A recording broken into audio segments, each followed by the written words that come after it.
बिस्मिल्लाहिर्रहमानिर्रहीम इय्याका नअबुदु व इय्याका नस्तईन। नौजवान दोस्तों, जैसे कि आपको पता है कि मोटिवेशनल जोन में हमारा सीखने और सिखाने का प्रोसेस शुरू है। आप लोगों को याद है कि हमने चार्ट ऑफ अकाउंट पे अपना एक वर्क शुरू किया था कि चार्ट ऑफ अकाउंट किसी भी ऑर्गेनाइजेशन में उसकी क्या अहमियत है और उसकी चार्ट ऑफ अकाउंट किन पिलर्स पे है और इन पिलर्स को हमने अपने अकाउंटिंग का कैसे पार्ट बनाना है। उसमें हमारे एसेट्स डिस्कस हुए थे, हमारी लाइबिलिटीज़ डिस्कस हुई थी, कैपिटल था, रेवेन्यू था, इक्विटी थी। ये वो 5 पिलर्स थे जो हमने चार्ट ऑफ अकाउंट की बुनियाद में खड़े किए। यानी अगर हमने अकाउंटिंग की बिल्डिंग खड़ी करनी है तो उसमें ये 5 पिलर्स हमने बड़ी डिटेल में डिस्कस किए थे। इनको आगे जाके हम इस पे बात करेंगे कि हमने इन 5 पिलर्स को कैसे कंसोलिडेट करना है, इनकी कंसोलिडेशन में हमें किन किन मराहल में से गुजरना पड़ेगा। लेकिन उससे पहले मैं आज कुछ वो चीज़ों को डिस्कस करना चाहता हूँ कि हमने जो मरहला जो हमारा प्रोसेस चाइल्ड अकाउंट से पेरेंट अकाउंट तक जाने का जो हमारा प्रोसेस था, उसमें हमने देखना है कि जो हमारा चाइल्ड अकाउंट है उसके अंदर अब हमारी जो डाटा एंट्री है वो डाटा एंट्री स्टार्ट होती है हमारी जर्नल एंट्री से। हमारी जर्नल एंट्रीज बेसिकली जो हमारे नौजवान दोस्त जो कॉमर्स फील्ड से जब वो अपने कैरियर का आगाज़ करते हैं और उसमें वो जब किसी ऑर्गेनाइजेशन के अंदर, किसी फर्म के अंदर जाके या कोई जॉब में जाते हैं, तो उनको सबसे पहले जिस फेज़ का सामना करना पड़ता है उस ऑर्गेनाइजेशन में, वो है उनकी जर्नल एंट्रीज़। जर्नल एंट्रीज़ का जो कंसेप्ट है, इसमें हम बहुत सादा और आसान अल्फाज में इनको समझेंगे कि जर्नल एंट्रीज़ बेसिकली क्या हैं। यानी जर्नल एंट्रीज़ को अगर मैं थोड़ा सा ब्रीफ करूं तो जर्नल एंट्रीज में आप देखें कि जो हमारा रोजमर्रा का लेन या देन, ये हमारी इसका एक सिंपल कंसेप्ट है जर्नल एंट्री का। जो हमारा ऑर्गेनाइजेशन में जो हमने चीज ली या हमने कोई चीज दी, ये हमारा लेन और देन, ये जर्नल एंट्रीज का एक बड़ा सिंपल और सादा कंसेप्ट है। अब इसमें देखें कि हम अपनी अगर इसको अकाउंटिंग लाइफ में से निकाल के हम अपनी रोजमर्रा की जिंदगी में हम इसको लेके आए, तो हम देखते हैं कि हम रोजमर्रा जिंदगी में भी कुछ ना कुछ ले रहे होते हैं और कुछ ना कुछ दे रहे होते हैं। मिसाल के तौर पे हम देखें, अगर मिसाल हम किसी बुक स्टेशनरी स्टॉल पे गए हैं, तो वहां से हमने जाके कोई बुक खरीदी या हमने कोई पेपर खरीदे या हमने कोई पेन खरीदा, तो हमने कुछ ना कुछ लिया।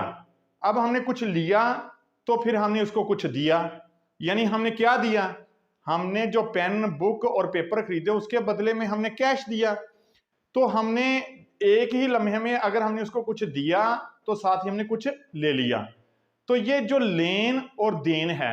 इसी तरह हम फॉर एग्जांपल हम किसी बेकरी में जाते हैं, कोई जनरल कोई चीज़ें खरीदते हैं, कोई बेड खरीदते हैं, कोई अपने रोज़मर्रा घर की कोई ज़रूरियात ज़िंदगी की कोई चीज़ें खरीदते हैं, गाड़ी खरीदते हैं, तो हम कोई चीज़ जब लेते हैं तो उसी लम्हे हम उसको कोई ना कोई चीज़ देते भी हैं।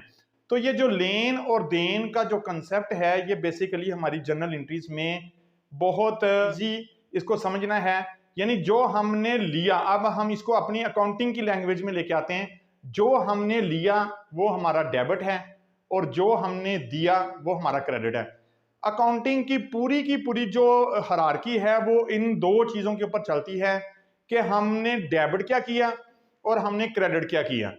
तो डेबिट को आसान अल्फाज में आप ये समझ लें, हमारा जो नौजवान कॉमर्स लाइन में इस चीज़ को अंडरस्टैंड नहीं कर पाता डेबिट और क्रेडिट के कंसेप्ट को, तो उसमें जो चीज़ हमने ली, वेरी सिंपल, इसमें कोई वो मेथड नहीं है, कोई रूल नहीं है। यानी जो चीज़ हमने ली वो हमारा डेबिट है और जो चीज़ हमने दी वो क्रेडिट है। अच्छा, अब हमने जो चीज़ें ली या दी, इनको हम अकाउंटिंग में इसको 4 पैराग्राफ में तकसीम करते हैं। इसके 4 पोर्शंस पे हम बात करते हैं।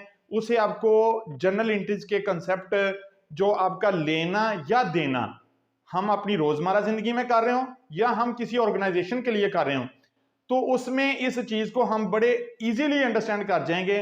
अगर आप इन जर्नल एंट्रीज के कंसेप्ट को समझ गए तो फिर जो चार्ट ऑफ अकाउंट, जो हम आपको चार्ट ऑफ अकाउंट समझाना चाह रहे हैं या उसकी अंडरस्टैंडिंग देना चाह रहे हैं, या उस फ्रेमवर्क में एक बड़ी ऑर्गेनाइजेशन देखें, ऑर्गेनाइजेशन के स्टेटस पे भी मैं ऑलरेडी बात कर चुका हूं। कुछ organization as a sole proprietor के तौर पे काम कर रही होती हैं, कुछ ऑर्गेनाइजेशन जो होती हैं वो एसोसिएशन ऑफ पर्संस के प्लेटफॉर्म पे काम कर रही होती हैं, कुछ ऑर्गेनाइजेशन जो हैं वो प्राइवेट लिमिटेड के प्लेटफॉर्म पे काम कर रही होती हैं। तो डिफरेंट ऑर्गेनाइजेशंस के काम करने के स्टेटस हैं। अब उसमें जो जनरल हम चीज़ों का उसमें लेन देन भी करते हैं, चाहे वो किसी भी स्टेटस पे कंपनी काम कर रही है, तो हम या तो कुछ ना कुछ लेते हैं या हम कुछ ना कुछ देते हैं। तो जो हम ले रहे हैं वो हमारा डेबिट है और जो हम दे रहे हैं वो हमारा क्रेडिट है। इसमें दूसरे नंबर पे आ जाती हैं चीज़ों से हटके हमारे पास कुछ बाज़ दफ़ा हम चीज़ों का लेन देन नहीं भी करते हैं। हम एक ऑर्गेनाइजेशन के अंदर हमें किसी की सर्विसेज की भी ज़रूरत होती है। फॉर एग्जांपल हमने इंटरनेट हमने कनेक्शन लगवाया है, हमें उसका कोई डाटा गेन किया है, कोई डोमेन हायर की है, कोई हमने इलेक्ट्रिसिटी की सर्विस ली है, यूटिलिटी बिल्स की जो डिफरेंट किस्म की सर्विसेज हैं, तो ये सर्विसेज की शक्ल में भी हमें कुछ एंट्रीज पास करनी पड़ती हैं। उसमें भी जब आप देखें कि सर्विसेज की शक्ल में हम कोई चीज़ लेते हैं और उसके बदले में हम उसको कैश या कोई चेक पे करते हैं, तो जनरल एंट्रीज में सबसे पहले आ गई थिंग्स, उसके बाद आ गई सर्विसेज। अब आ जाते हैं कुछ वो प्रोमिसेस जो हम मौके पे, फॉर एग्जांपल हमने कोई चीज़ ली, मिसाल के तौर पे मैं कहीं पे किसी वर्कशॉप में गया, वहाँ से जाके मैंने अपनी उस वर्कशॉप में से कोई इन्वेंट्री खरीदी, कुछ चीज़ें स्पेयर पार्ट्स की खरीदी, तो वहाँ से जाके जो मैंने चीज़ें खरीदी और मैंने मौके पे उनको वो पेमेंट नहीं की, उनको कैश पे नहीं किया और उनको मैंने प्रोमिस कर दिया, और प्रोमिस की शक्ल में क्या हुआ कि वो एक प्रोमिस जो क्रिएट हुआ उसको हमें कहीं ना कहीं जाके कंप्लीट करना होता है। तो ये उसके बदले में भी हम एक एंट्री पास करते हैं। हमने किसी से चीज उधार पे ले ली और फौरी तौर पे उसको पे नहीं किया, यानी हमने ले लिया लेकिन हमने पे नहीं किया। तो लेने के सूरत में हमने, जब वो हमारे पास हमारी ऑर्गेनाइजेशन में हमारी काउंटिंग का पार्ट बना, तो हमने उसको डेबिट कर लिया और उस जिसके साथ हमने वो वादा किया या प्रोमिस किया उसको हमने क्रेडिट कर दिया, उसका हमने अपनी बुक्स ऑफ अकाउंट्स में अकाउंट खोल लिया। और क्योंकि वो वादा क्रिएट हुआ उसको कहीं ना कहीं जाके कंप्लीट होना है हमारी बुक्स ऑफ अकाउंट्स में इन फ्यूचर में। वो 2 दिन बाद भी हो सकता है, वो 10 दिन बाद भी हो सकता है, वो महीने बाद भी हो सकता है। तो ये हमारा तीसरा पोर्शन आ गया जनरल एंट्रीज के कंसेप्ट में। सबसे पहला हमारी थिंग्स, दूसरे नंबर पे हमारी फैसिलिटीज, तीसरे नंबर पे हमारे आगे प्रोमिसेस, चौथे नंबर पे हमारा वो चीज आ जाती है जिसको हम कहते हैं कि उसके बदले में हमने ना कोई चीज ली ना कोई चीज दी, लेकिन हमें फिर भी वो कोई चीज जनरेट होगी। मिसाल के तौर पे हम कहीं जा रहे थे तो हमें रास्ते में से कोई चीज, मोबाइल मिल गया, वो मोबाइल हमें मिला तो हमने देखा कि यार इसकी तो 10,000 की मालियत है और वो 10,000 हमारे पास आ गया। अब हमने उसके बदले में कोई चीज दी नहीं किसी को। अब हमने जब चीज दी नहीं तो इट मींस कि हम उसको अपनी बुक्स में उसको एज ए प्रॉफिट काउंट करेंगे और हम उस एसेट को जो हमें मिला जिसकी मार्केट वैल्यू 20,000 है या 25,000 है, तो वो उसको हमने अपनी बुक्स में डेबिट कर दिया।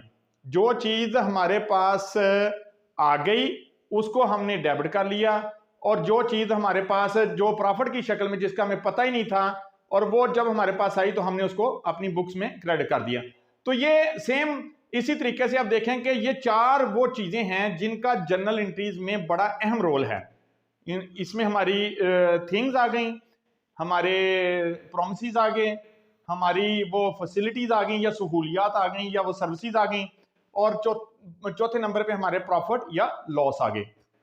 तो ये हमारी इंफॉर्मेशन वीडियो जो है, आप जर्नल एंट्रीज के कंसेप्ट के बारे में इसको अंडरस्टैंड करने की कोशिश करें। फिर हम इसको मजीद डिटेल में आपको इसके बाकायदा ट्रांजैक्शन का व्यू बना के आपको दिखाएंगे कि इस जो लेने और देने में जो डेबिट और क्रेडिट का कंसेप्ट है वो आपको मजीद क्लियर हो जाए।